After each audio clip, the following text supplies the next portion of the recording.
जय हिंद मित्रों, जय श्री राम। मैं लाखन सिंह नायक, हिंदू मठ टाइगर फोर्स और हिंदू महासभा से आप सभी जुड़ने वाले,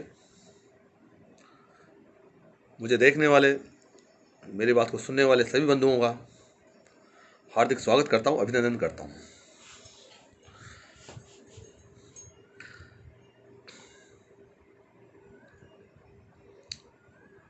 बंधुओं,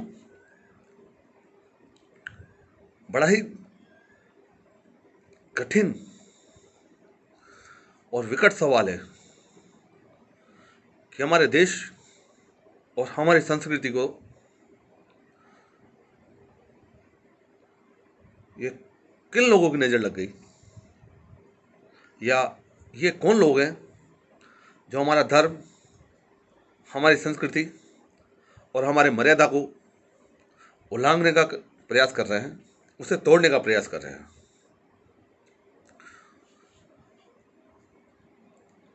मेरा सीधा सवाल केंद्र सरकार और सभी राज्य सरकारों से, क्या कारण रहा है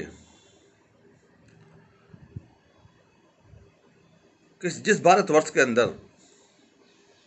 कन्या को देवी का रूप समझ के पूजा की जाती है, जिस भारतवर्ष में हर नारी को सीता और दुर्गा का रूप माना जाता है, उसी भारतवर्ष के अंदर, उसी भारत भूमि के अंदर, उसी मेरे हिंदुस्तान के अंदर आज कितनी निर्दयता, निर्लजता के साथ उन मासूम बच्चियों के साथ दरिंदगी की जा रही है।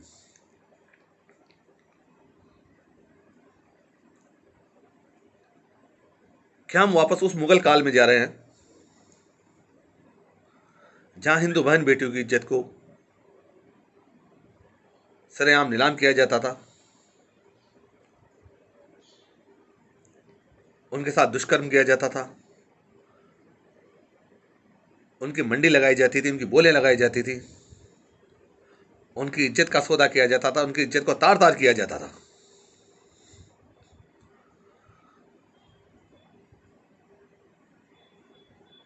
इतिहास में देखा जाएगा दिल्ली का निर्भया कांड,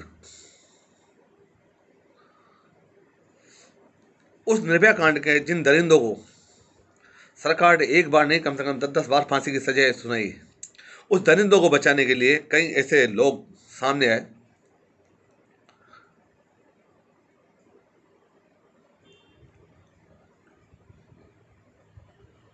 जिनको शायद इंसान कहना इंसानियत के मुंह पे कालिक पोतना है।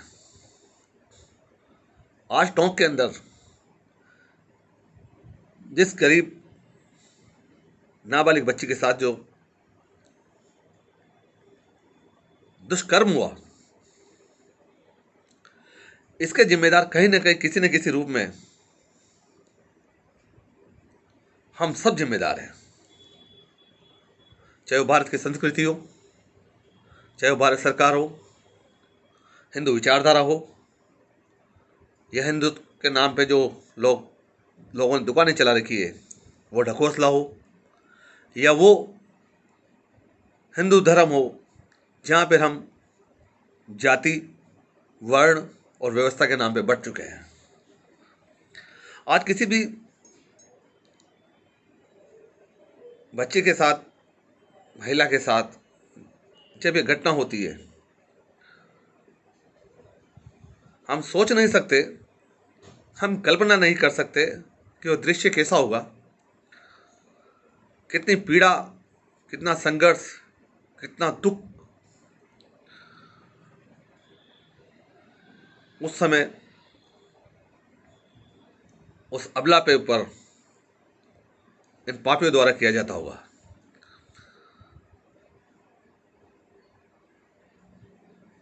कानूनी रूप से सजा नहीं मिलती है, लेकिन जब तक इनको सजा मिलती है, वो सजा इन अपराधियों को नहीं, उस पीड़िता को भोगनी पड़ती है जब तक वो इंतजार करती है।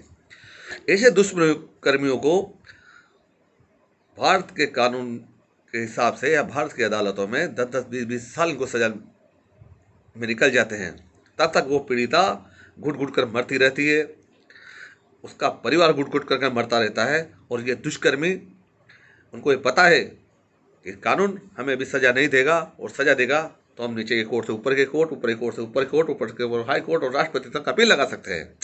और इन्हें में बचाने के लिए खूब सारे वकील बंधु हमारे पास खड़े हो सकते हैं, पीछे पैसा लगा सकते हैं। लेकिन मैं आज समस्त उन कानून के रखवालों से, मेरे समस्त वकील बंधुओं से भी एक अपील करूंगा, निवेदन करूंगा। मैं मानता हूं ये पेशा है आपका,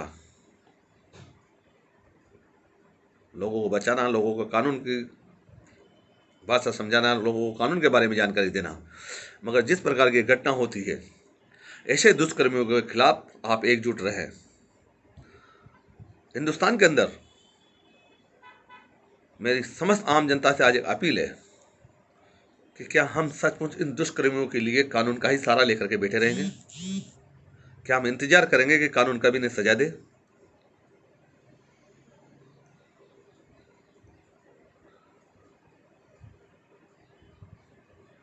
राजस्थान के टोंक जिले के अंदर जो घटना हुई है, उसके अंदर सबसे बड़ी शर्म की बात यह है कि उसको 1 लाख रुपए देकर उस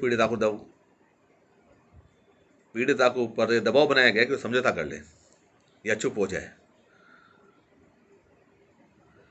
क्या कारण रहा होगा? क्या हिंदू बहन बेटियों की इज्जत की कीमत सिर्फ यही है? क्यों हम लोग जाति में, वर्ण में बैठे हुए हैं? क्यों हम ये सोचते हैं कि जिस महिला के साथ, जिस बच्ची के साथ दुष्कर्म हुआ है, जिस प्रकार की घटना हुई, वो हमारी बच्ची नहीं, किसी और की बच्ची? हम ये क्यों सोचते हैं? हम ये क्यों नहीं सोचते कि वो जो घटना हुई है, जो दुष्कर्म हुआ है, वो पीड़िता हमारी बहन है, हमारी बेटी है, हमारे घर की सदस्य है, हमारे धर्म की है, हमारे भारत की है, हमारे हिंदुस्तान की है।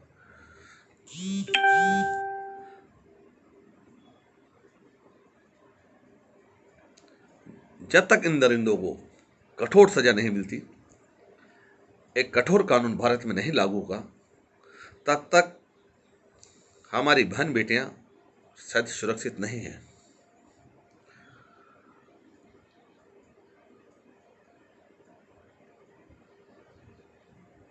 हमारी बहन बेटी को सुरक्षित करने के लिए हमें ही कोई न कोई उपाय करना पड़ेगा। मैं आज हर उस दुष्कर्म पीड़िता बहन से यह कहूंगा कि इंतजार मत करो इंसाफ का, खुद ही रणचंडी बन जाओ, खुद ही झांसी की रानी बन जाओ, खुद ही दुर्गा बन जाओ, खुद ही काली बन जाओ। जो आपकी तरफ नजर उठा के देखता है, जो आपको गंदी नजरों से देखता है, जो आपके साथ इस तरह का व्यवहार करता है, उसे स्वयं अपने हाथों से सजा दो।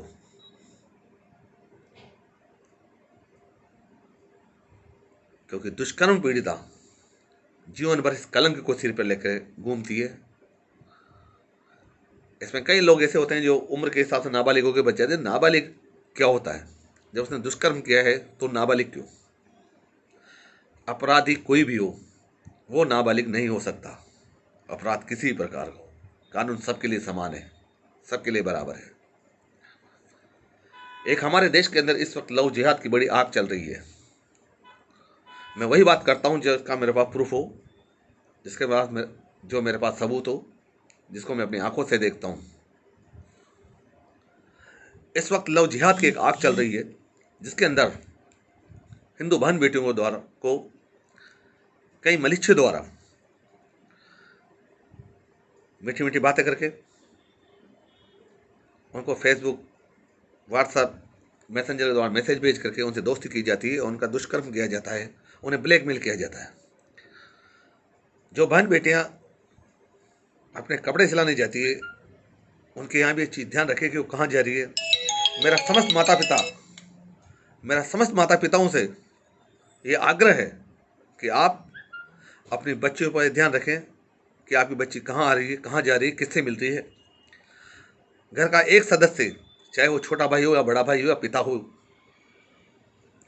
अपनी बच्चियों के साथ भेजें।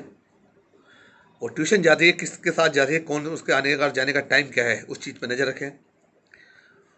उसकी सहेलियाँ कौन है, उसका कपड़े का टेलर कौन है, इन चीज़ों का आप विशेष रूप से ध्यान रखें। हिंदू टाइगर फोर्स बहुत जल्द राजस्थान नहीं संपूर्ण भारत के अंदर लव जिहाद के खिलाफ एक आंदोलन चलाएगा, जिसमें समस्त आम जनता से मैं अपील करूंगा, हिंदू वीरों से अपील करूंगा, हिंदू भाइयों से अपील करूंगा, सिर्फ हिंदुत्व के लिए। मुझे न चुनाव लड़ना है न चुनाव लड़वाना है। हमारा लक्ष्य है हिंदू एकता, हिंदू संस्कृति, भारतीय संस्कृति को जोड़ना, हिंदुत्व की रक्षा करना और हम सबको एकता और अखंडता के धागे में पिरोए रखना। मैं अति शीघ्र टोंक में पीड़िता परिवार से मिलने जा रहा हूँ। आप सभी बंधुओं का आशीर्वाद और स्नेह और सहयोग चाहूँगा। जय हिंद, जय भारत, वंदे मातरम, भारत माता की जय हो।